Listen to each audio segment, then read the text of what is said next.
É uma vacina moral. Nós estamos falando em vírus, em pandemia, e quando entramos nesse campo, é uma vacina também. A gente pega o livro mais recente de Joana de Ângeles, O Vidas Vazias, mas pega também, acho que é Morte e Renascimento, é do Hernani Guimarães Andrade. Então, Hernani é uma autoridade respeitada. Né? E os dois dizem que o vírus está ali numa condição entre a matéria inorgânica e a orgânica. Por quê? Porque, embora ele já carregue em si um ácido ribonucleico, ou DNA, ou RNA, ele não consegue por si sustentar a vida, ele precisa parasitar. Sim. Então, ele precisa de uma célula, ele só descarrega a hereditariedade dele, que não é muito boa, tá? Mas para ele conectar nessa célula, ele precisa sintonizar. Isso não nos coloca como pessoas ruins ou pessoas boas. Essa coisa de dizer a pandemia está levando embora todo mundo que não presta, não é verdade. Porque nós estamos passando por ela, muitos por expiação, outros por prova, né? E outros, até mais do que uma prova, um exemplo de renúncia, de entrega, alavancando a própria experiência. Mas o fato é que o vírus, ele começa em energia, em vibração. Nós não temos os vibriões mentais?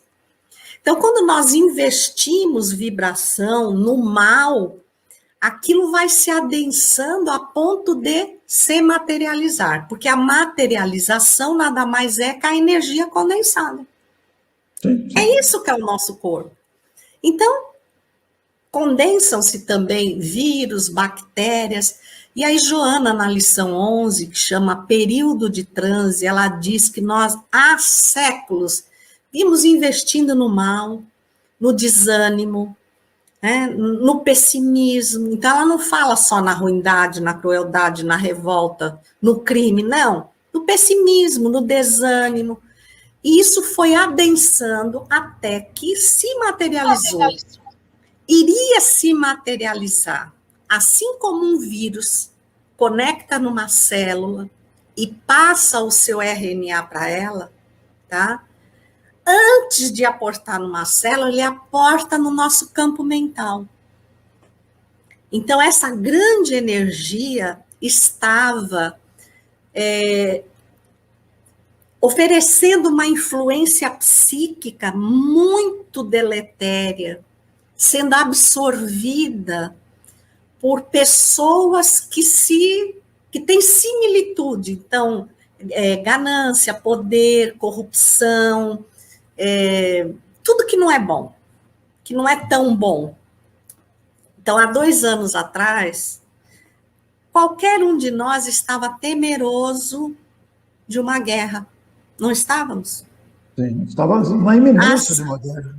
As grandes nações se desafiavam umas às outras, parece que lhes faltava a claridade de ver que não haveriam vitoriosos. Porque aquele que vem sobre as ruínas do outro, ele não é um vitorioso, ele é o maior perdedor. E um botão nuclear apertado poderia disseminar a humanidade. Será que a gente parou para pensar o tamanho da misericórdia do Cristo, que olhou o cenário da Terra e disse, bom, eu não posso derrogar as leis da natureza, eu não posso passar a borracha na vibração deles. Eles estão no exato momento de assumir as consequências das escolhas. Mas eu posso interceder junto ao Pai por eles.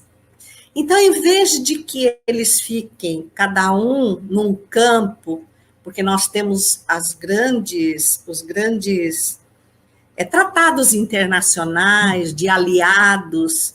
Então, assim, o Brasil é uma nação que se dá muito bem com a maioria das nações.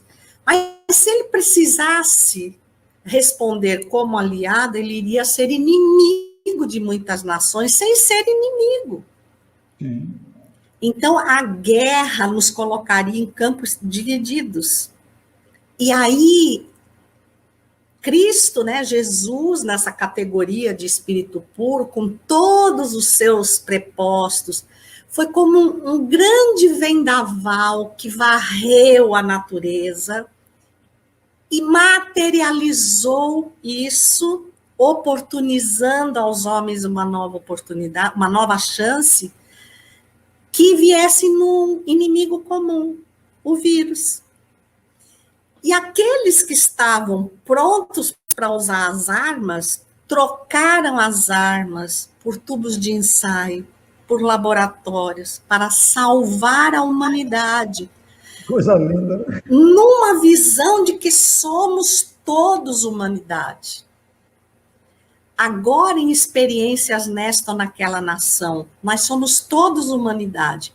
E mais, nós temos uma pergunta no Livro dos Espíritos, a 895, em que os Espíritos dizem que o maior entrave para a realização efetiva do bem é o interesse pessoal. Agora, pare e pensa. As grandes nações descobriram as vacinas. Agora eles estão vendendo as vacinas. Tudo bem. E nós sabemos que nem todos os países podem comprar para a população.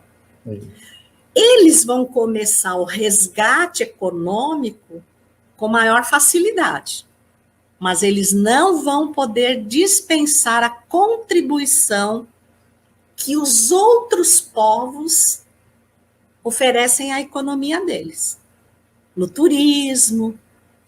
Variável, né? Então, assim, eu estou protegido, mas eu estou de fronteiras fechadas, eu estou fadado ao desaparecimento. Então, eu vou fazer um investimento. Vou fazer aqui um levantamento. Qual a nação que visita muito o meu país? Vamos supor, o Brasil. Então, olha, já sobrou vacina, vamos doar X vacinas ao Brasil para que eles possam nos visitar com segurança e injetar recursos na nossa economia. Por interesse pessoal, ainda, nós estaremos dando o passo mais importante na fraternidade de todos os povos. Que coisa bonita isso, né, Olga? Só Jesus para idealizar isso. Para conseguir fazer isso. Porque nós, os seres humanos atuais, convenhamos, ainda somos medíocres, olha, ainda somos medíocres.